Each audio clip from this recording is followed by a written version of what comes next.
All right. So thanks for joining me this evening. My name is Cora Musso. I'm the Community Water Resource Conservationist at Jackson Soil and Water Conservation District.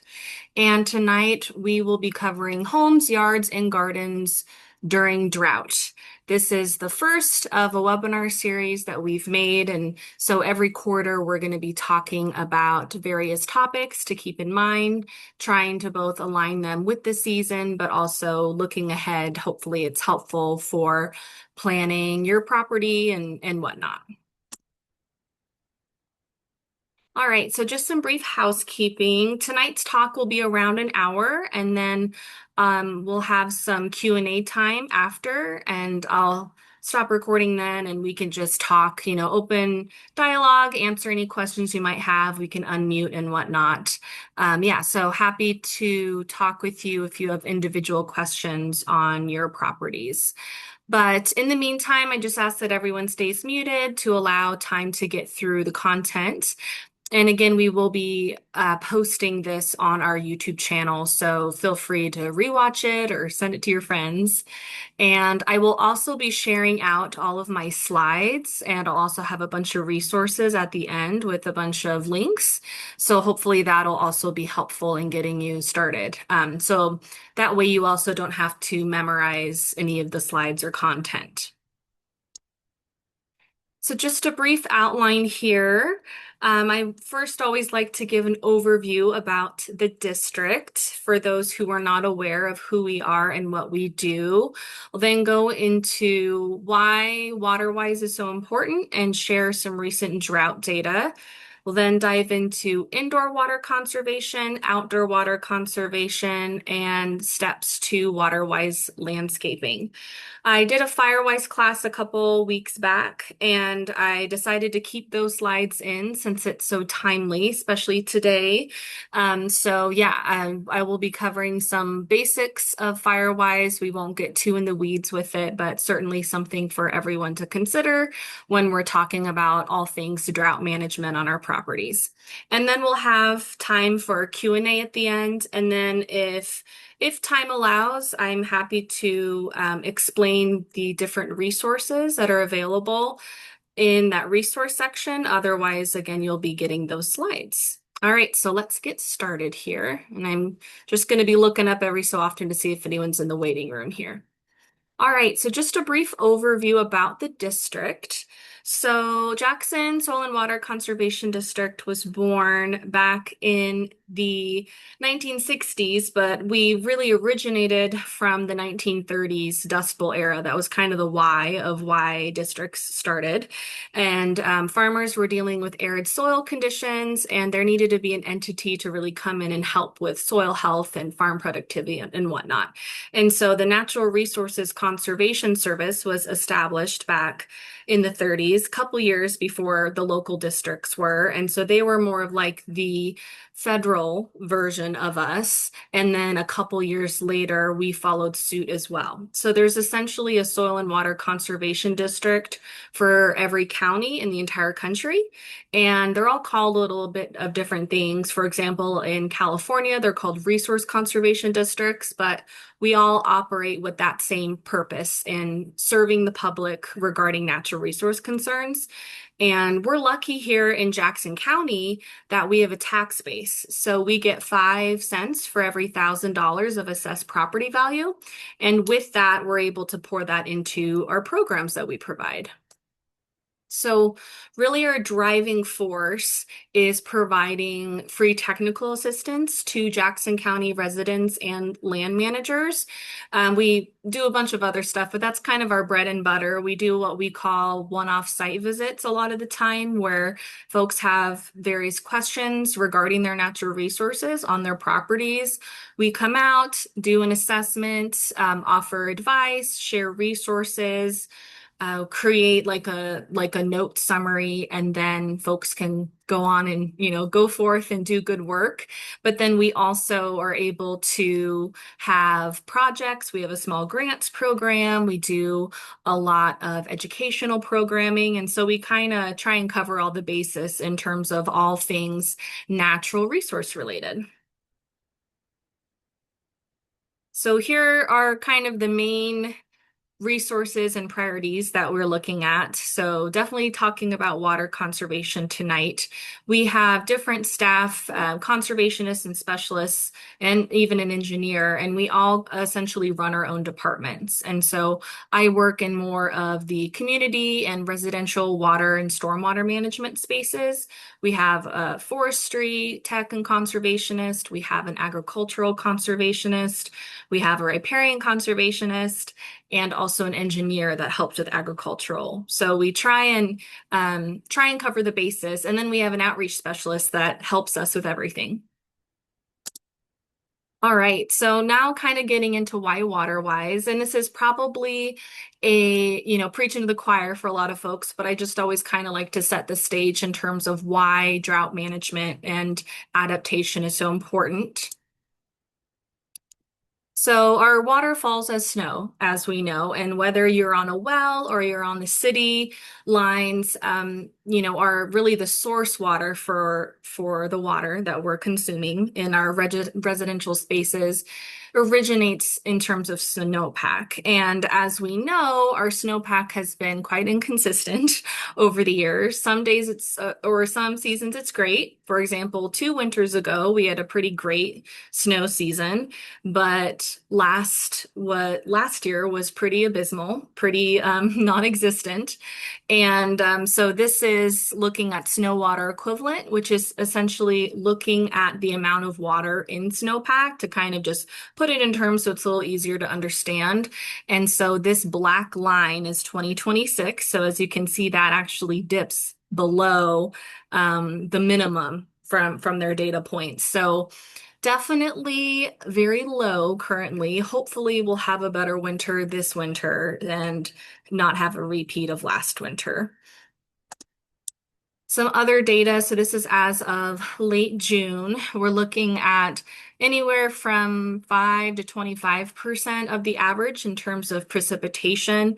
Little better in the northeastern corner of the county, but other than that, very much in drought conditions down here. Here's looking at reservoir storage. So this is looking at various reservoirs in the row kind of all together. And the next slide will be the individual ones. So right now, as of late July, we're looking at 46% full.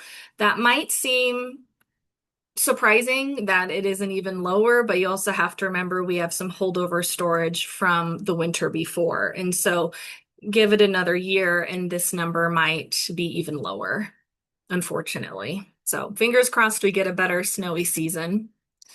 So here's looking at all of the individual reservoirs that these are more so we're relying on for irrigation water. But as you can see, very low. Howard Prairie surprisingly isn't too bad for kind of the dead of summer, but I mean, 4 Mile is almost at zero and Immigrant's only at 27. And that's a big contributor for a Talon irrigation district.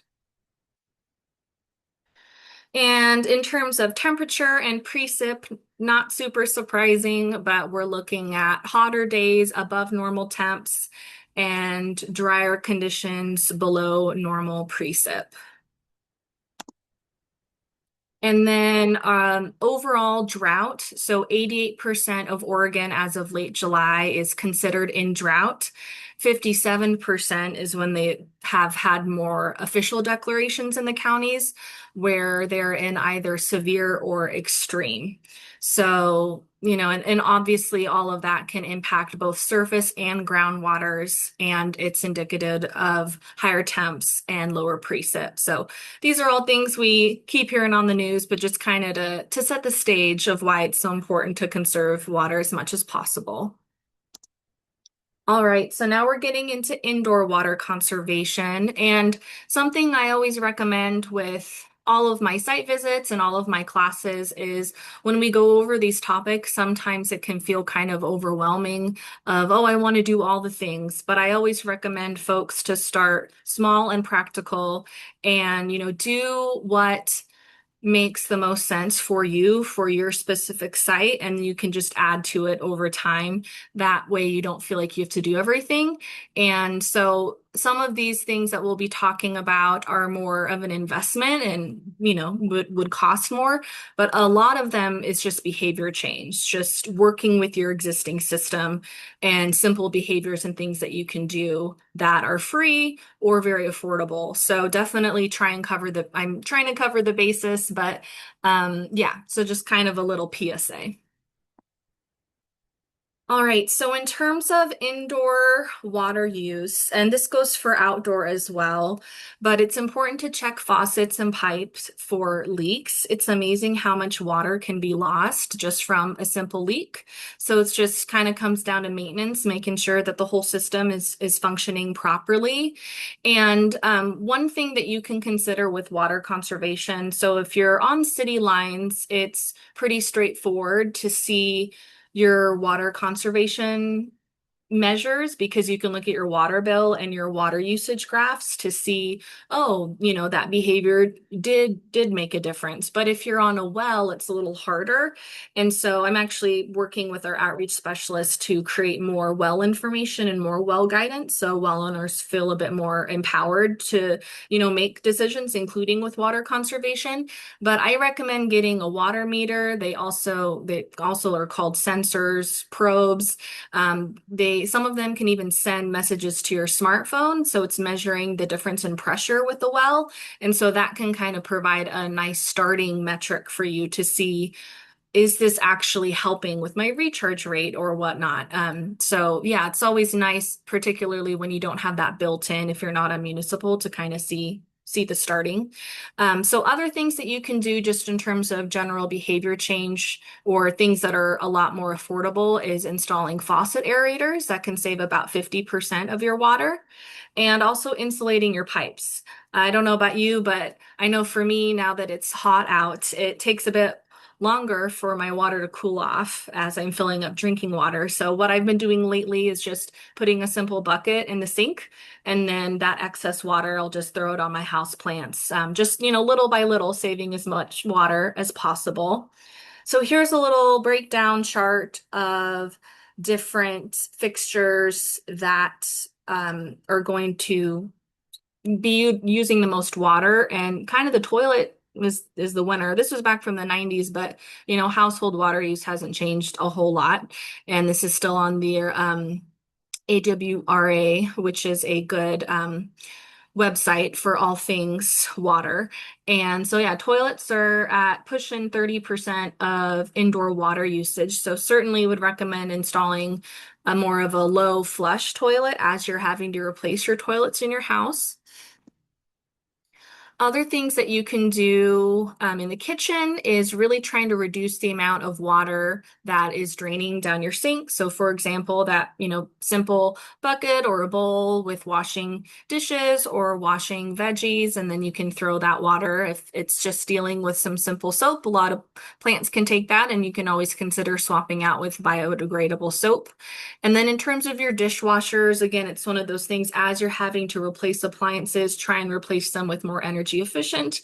Most of them on the market are energy efficient anymore, and that way you can adjust the load size, and then that'll help save some water with that as well.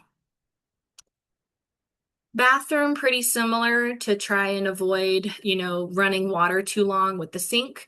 Try and turn off as you're lathering with shaving or brushing your teeth, just some things to consider. And then again, with toilets, trying to install more low flush.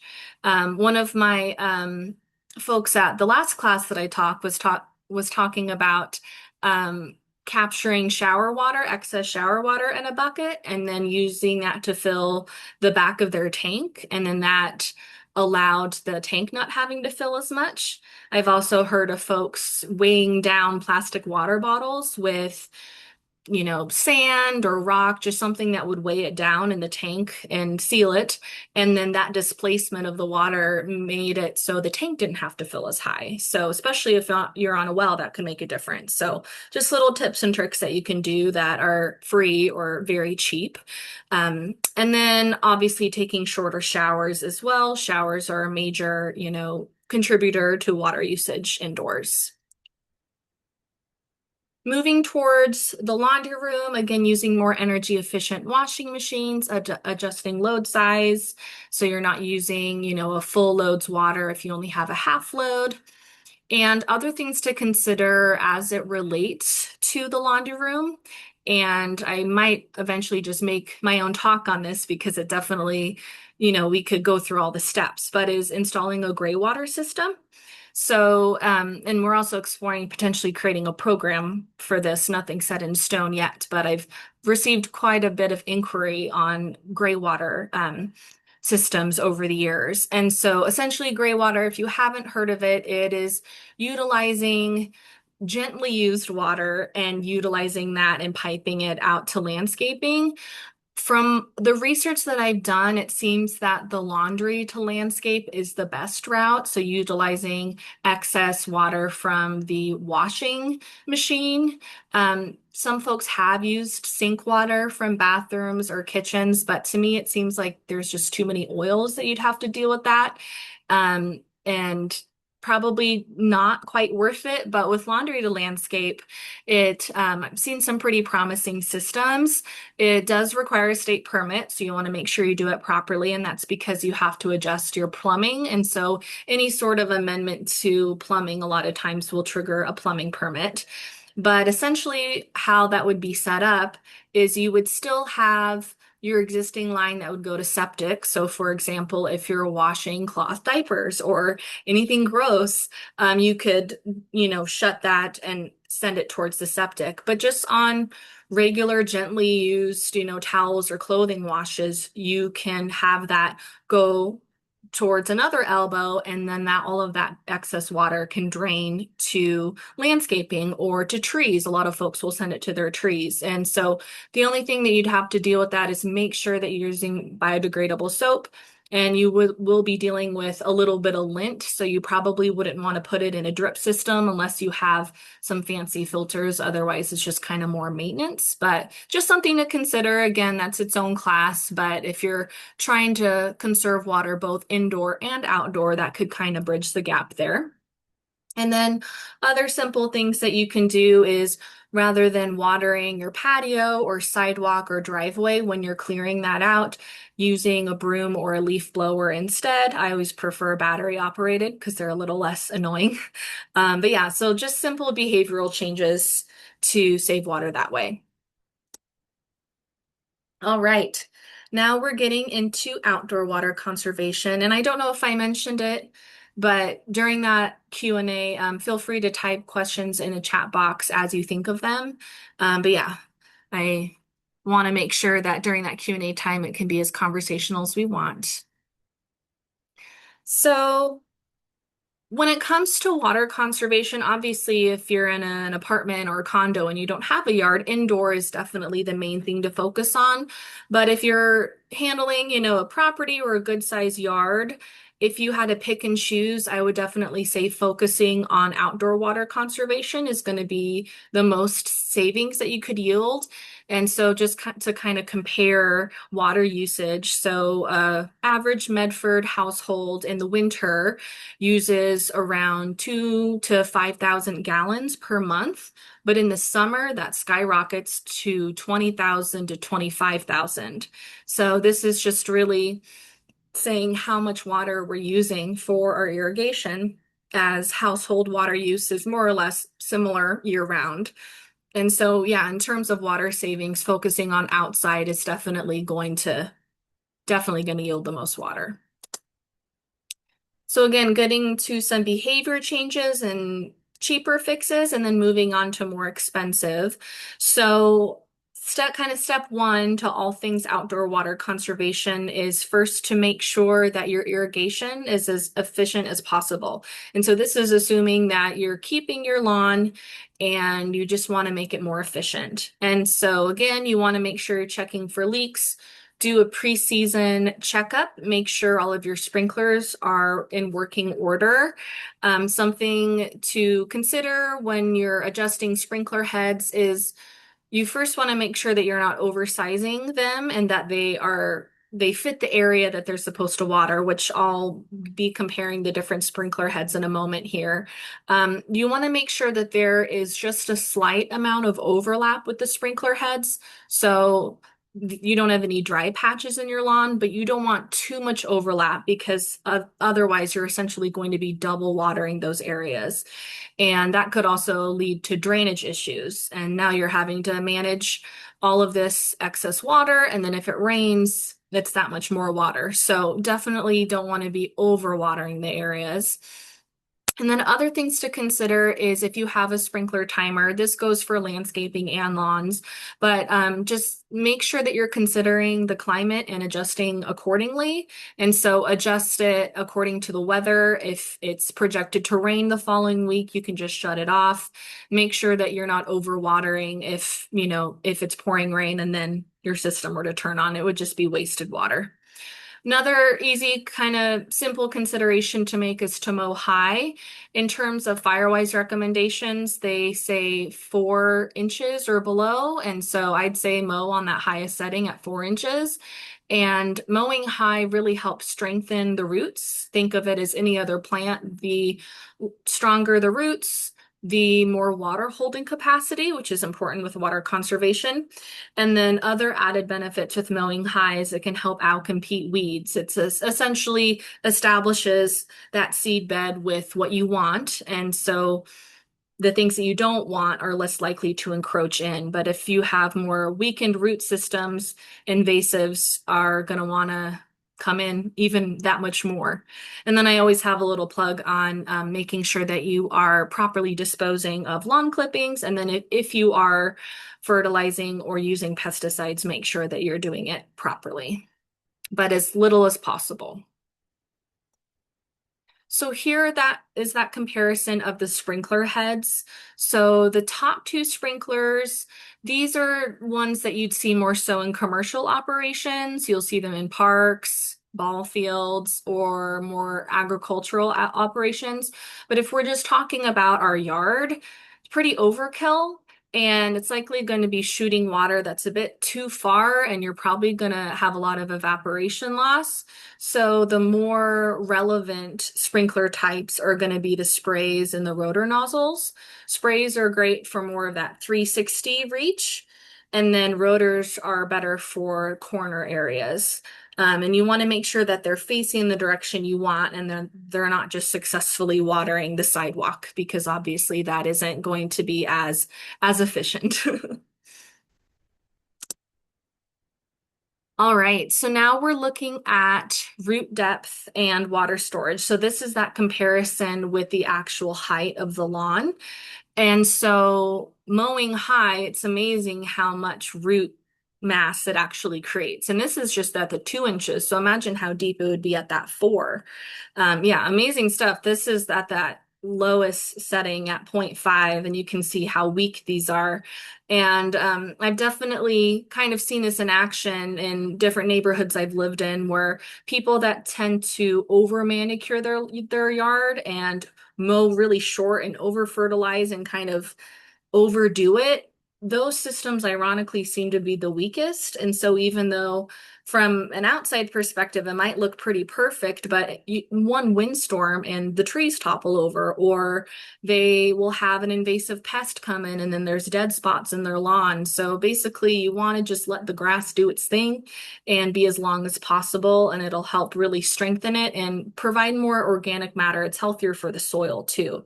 We basically are wanting to train our yards to be water retention basins and helping recharging the water table and also just helping keep water on our properties, not only from a stormwater management, but the water that the soil can stay, the less often that we'll have to water, less frequently.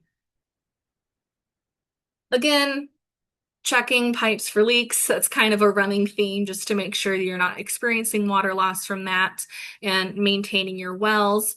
And then another thing that you can consider is installing a rainwater harvesting system. Now, I taught a class back in January on this. That was an in-person class. I've done similar classes through OSU Extension, and I'm sure that'll be a very soon webinar if you're interested to hear more about all things rainwater harvesting. But that certainly is its own topic. It's become very, very popular over the years, and it's definitely one of the kind of running programs that I help lead. So I'll be talking about my rebate program in a little bit if you're interested in that. But yeah, that's certainly another thing that you can do in your yard, but you can also size up for other operations as well in terms of rainwater harvesting. A lot of people aren't aware that it's legal, or they're not kind of sure what the parameters are. They might have heard, mixed messaging on that. So rainwater harvesting in Oregon is legal, but you just want to make sure that you're collecting from an impervious surface. So typically that's a roof, and then it can go into a tank, and then you can use that water for later use. So this is just a simple, barrel design with a little spigot. Other folks will have more automated systems. This actually might be on a drip. Trying to remember. But yeah, they can be super big tanks, or they can be really small barrels like this. It really just comes down to what your needs are. They're great for supplemental irrigation, of course, but they also have other benefits. People will use them for their stock water if they have livestock. It's also just great for fire safety to have extra water on hand in today's day and age. Yeah, so that's that. And there is county permitting if the tanks are on the larger side, if they're above 5,000 gallons, or if you're needing to do any plumbing to indoors. Some people will convert that to potable water, and that definitely has its own filtration requirements and county requirements. But typically, the smaller systems, if you're just using them for supplemental irrigation and you're not having to install a new electrical meter, for example, if you have a pump, then it likely falls outside of county permitting. But I'd be happy to help if you're not quite sure what would trigger what. I'd be happy to chat with you on that too. So other things that you can do, and this next section will be all things lawn replacement. You can replace your lawn with water-wise species. Seen some folks do that, and it's great water savings. But other times, I think folks might assume that replacing their lawn always saves water. And I don't know if I mentioned this in my last class, but I always like to lead typically with it.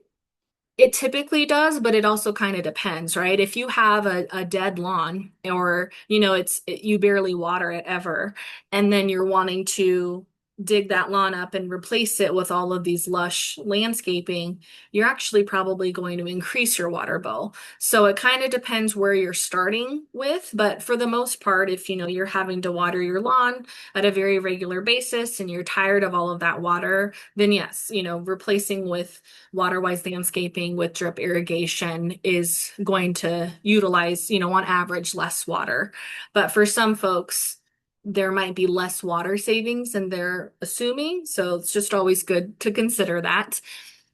Another thing you can do, particularly along with the water-wise landscaping and lawn replacement, is installing stormwater features.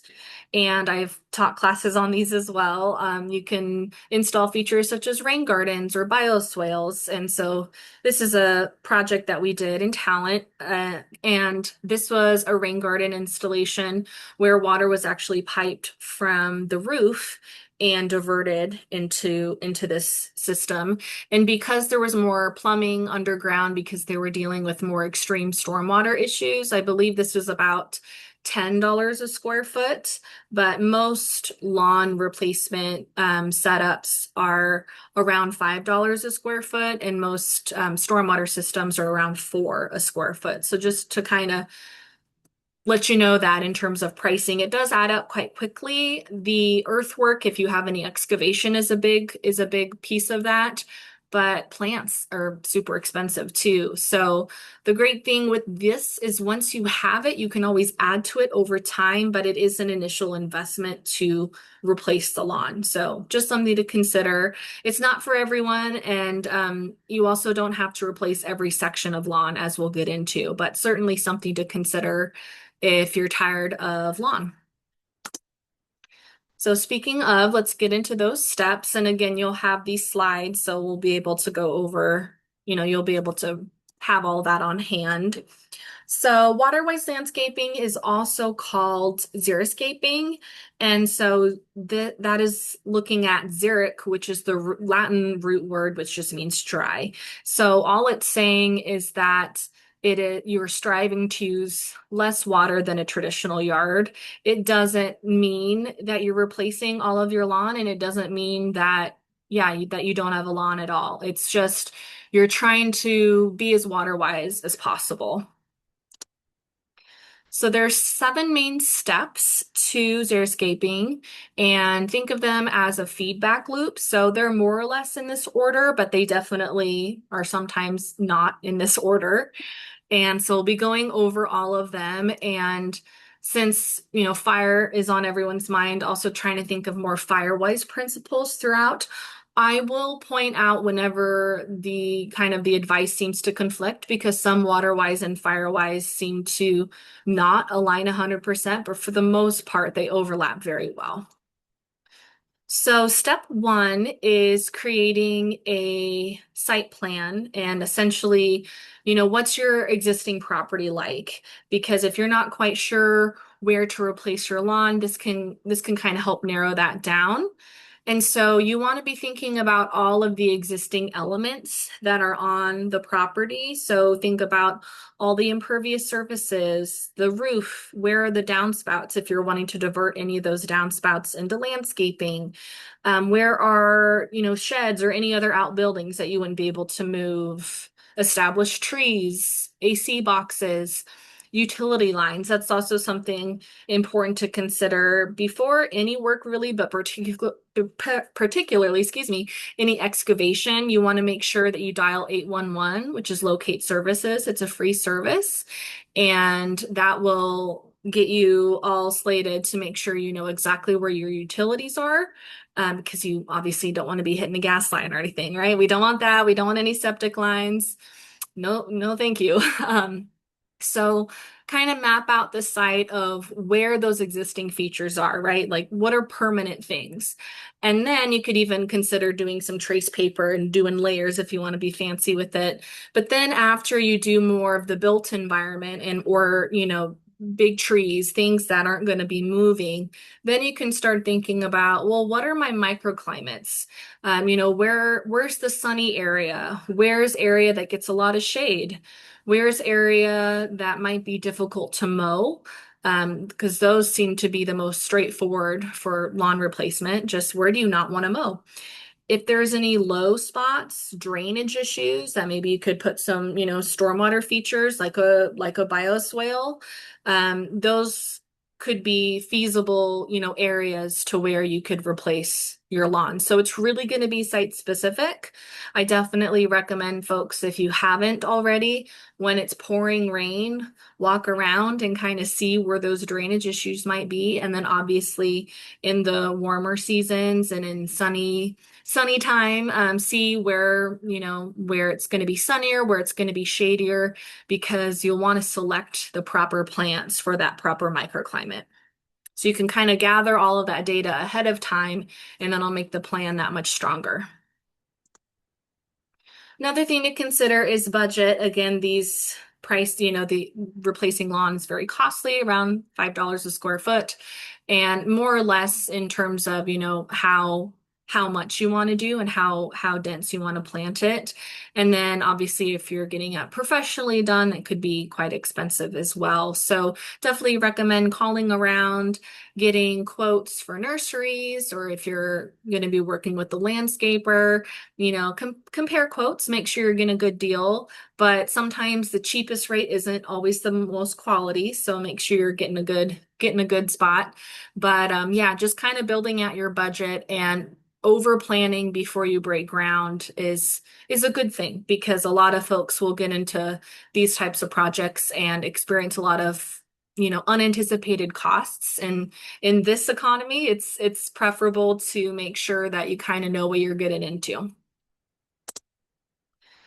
So you can kind of select the different design you want. The great thing with waterwise landscaping is you can make it your own. You can select plant varieties that you love. You can choose varieties that bloom year round, or you can kind of time, the blooming time, so they all bloom at different times, meaning it blooms year round. Different colors, different shapes and designs, really just up to you. We really don't have a preference at the district on what it looks like per se. It's more so the functionality and, if it's fulfilling the water conservation goals, then that's great.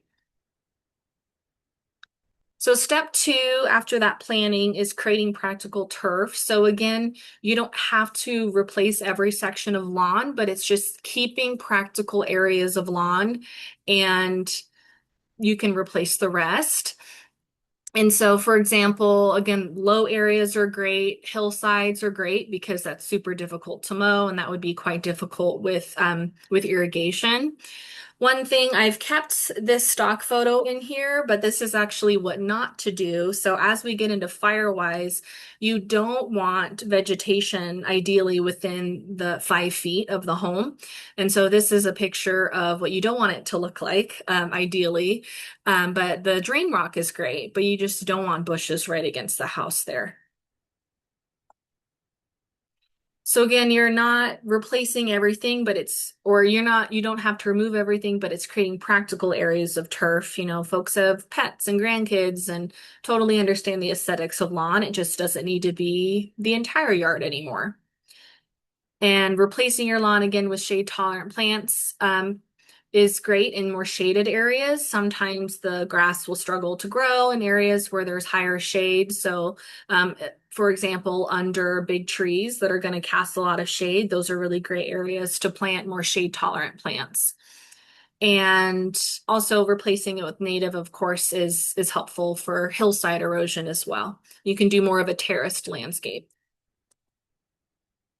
So grouping similar plants, again, these are all these steps relate to one another. So you're wanting to keep firewise in mind, which I'll get into the firewise varieties in during those slides here. But again, you want to think about your microclimates. So sun exposure, sunnier areas, you can kind of map that out and you'll want to select plants based on their sun needs. We have plant lists at the district. I have those linked in the resources. And so you can kind of create your own customized list of what works for you. The soil type also matters. Some plants are going to do way better in clay, for example, than sandier soils. And so knowing what you're working with, that can help determine your plant selection. And then drainage, water needs are another major. So if you have more of a low area, that is going to get more drainage, and that would be good to plant more stormwater varieties. Stormwater plants that are specific for rain gardens and swales are also great to pick from because they're designed to be able to completely dry out in the summer, but then in the winter they can take on a good amount of rain. So they're super hardy. Definitely recommend selecting super hardy plants.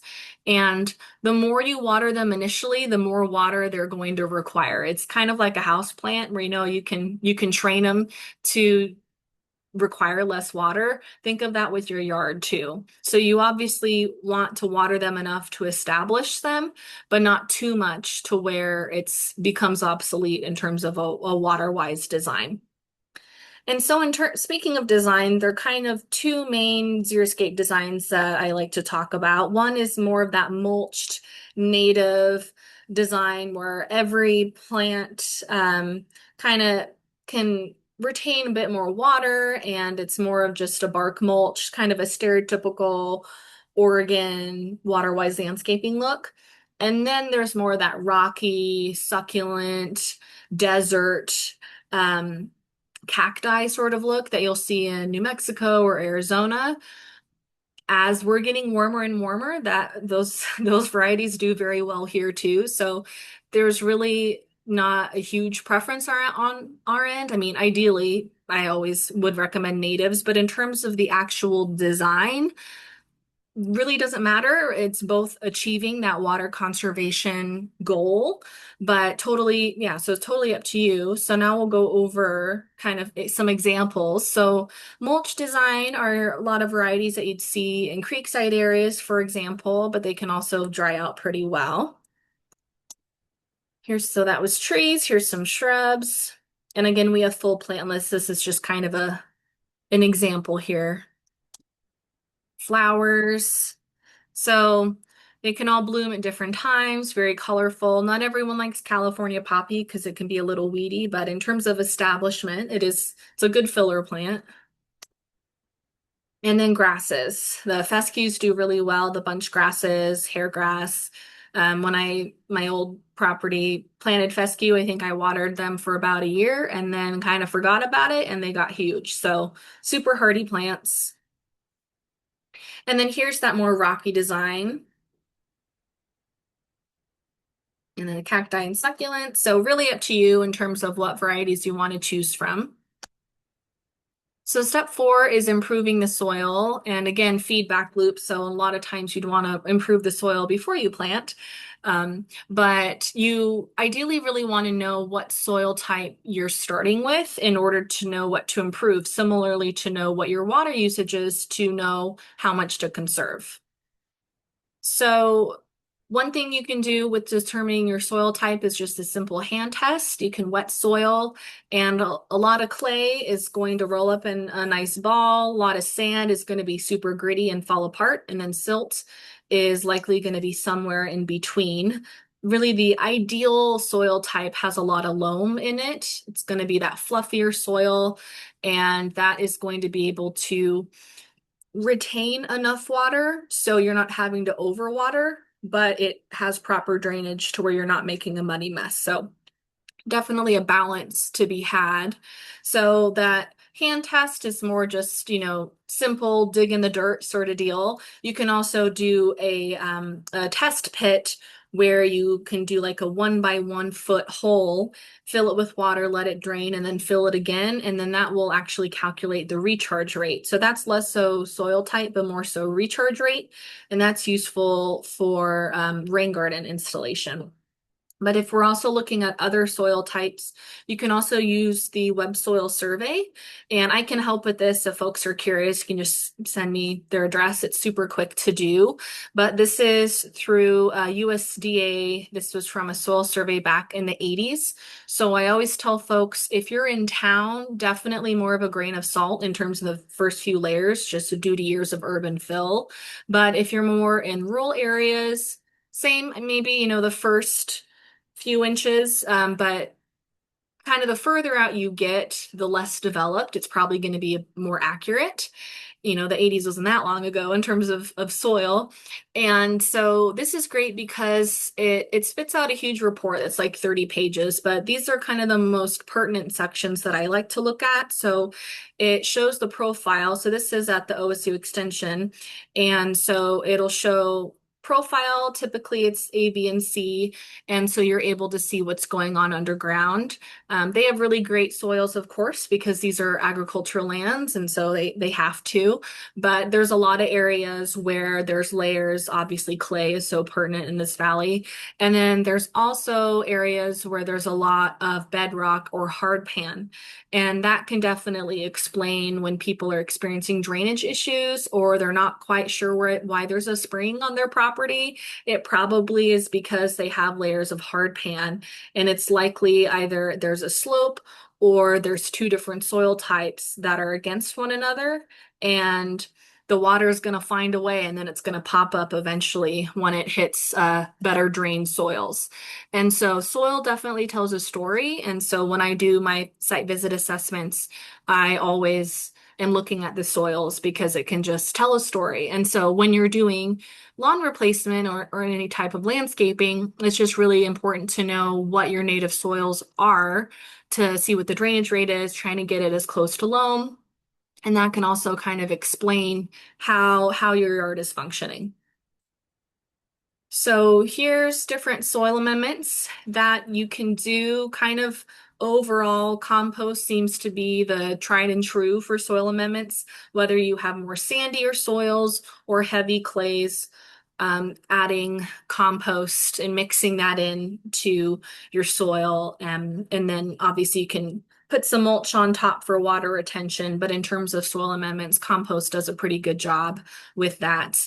But yeah, just something to consider if you have such heavy clay soils and you're replacing, your lawn, it's important to make sure that you're amending that soil before you plant it because even though lawn isn't great, it does do something in terms of water retention and soil health. And you want to make sure that you're not overly compacting it right before planting it. You want to make sure you're preparing the area so the plants can thrive as best as possible.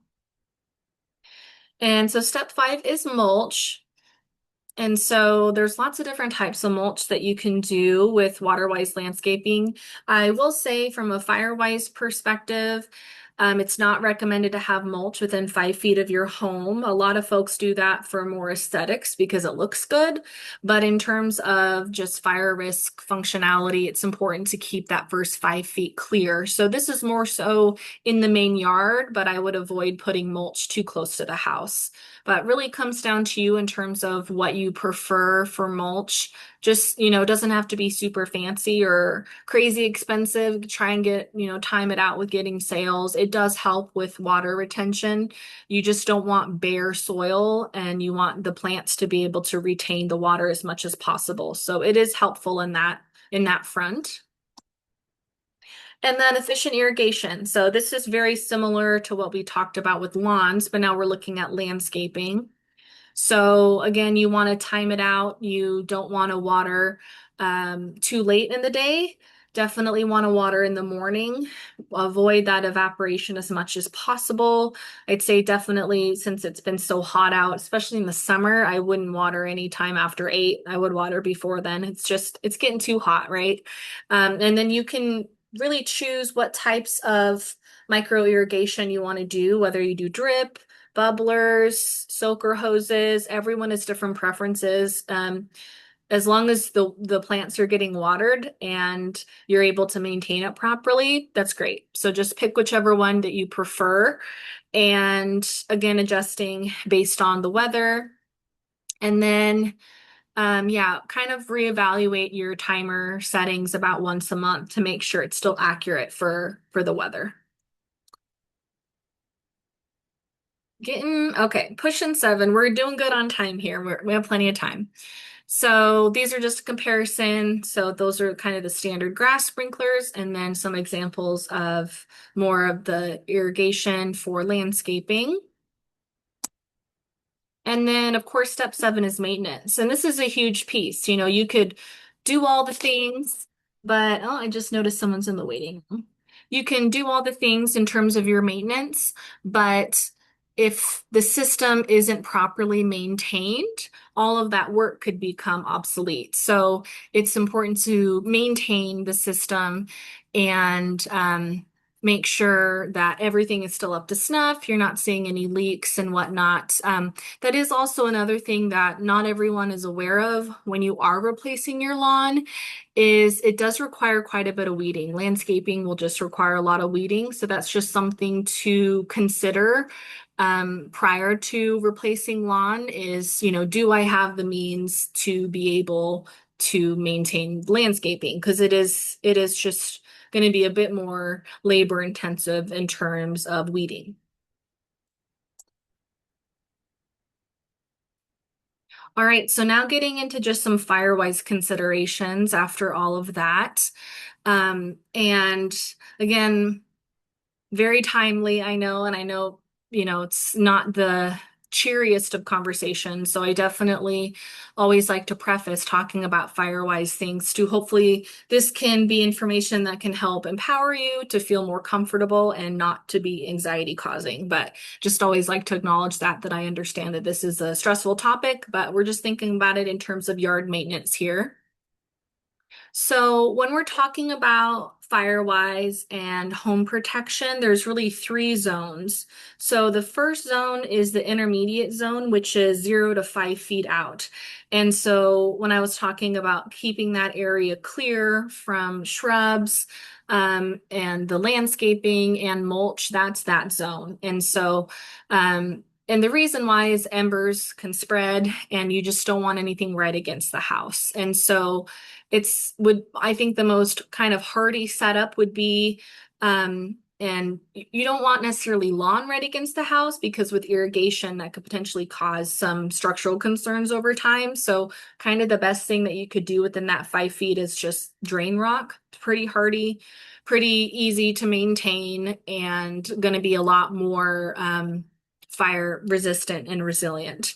Other things to consider is make sure that your gutters are clean. That also is how embers can spread if there's leaf litter in the gutters.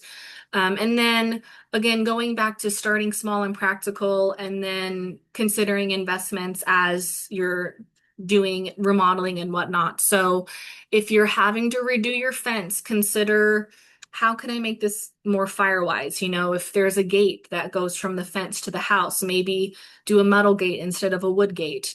If you are redoing your deck, think about screening that deck off and so embers couldn't get under the deck.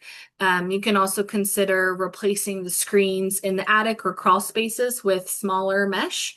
Embers are small, but they do take up, they're not microscopic. And so that kind of tightest mesh as possible is going to be beneficial to block any unwanted embers. So just different things to consider, trying to keep that immediate area as firewise as possible.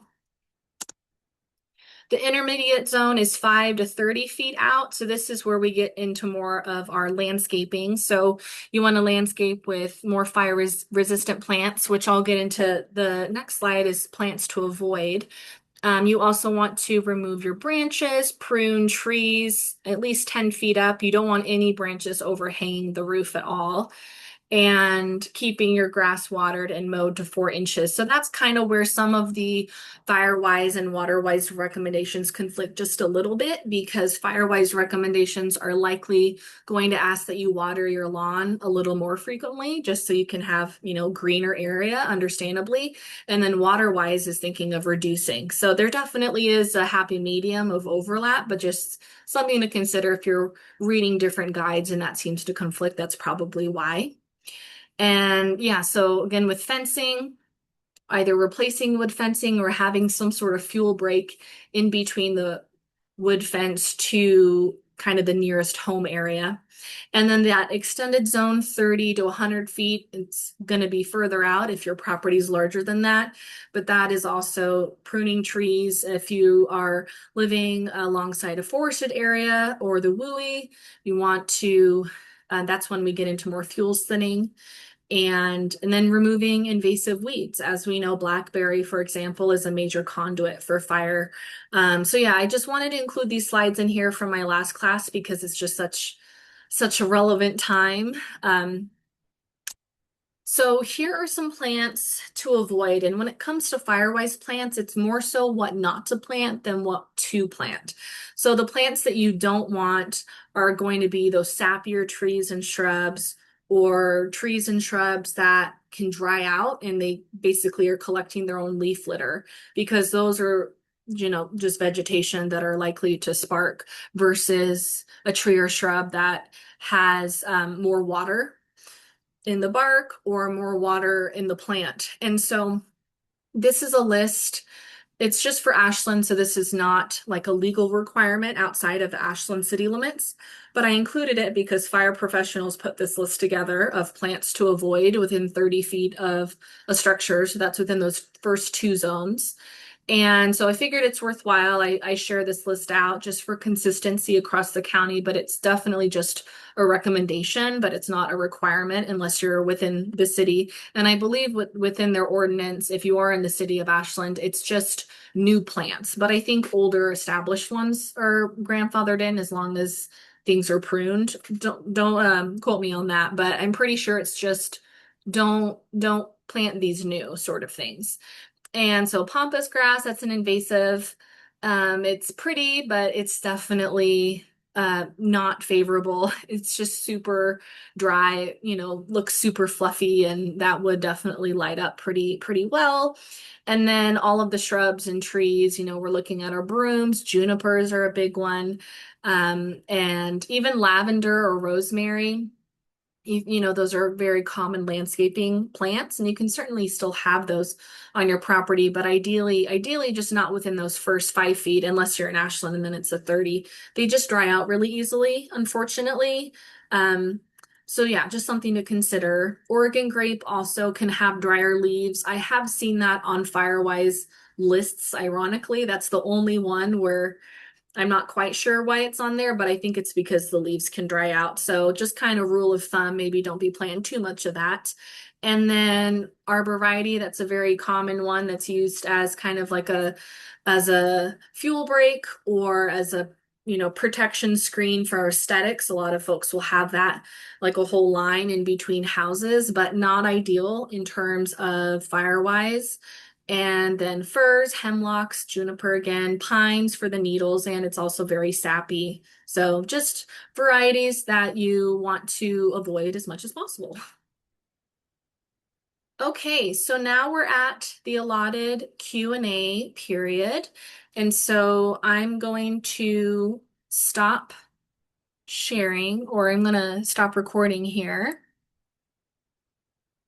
I thank you all for watching this recording, if you are watching this recording. All right.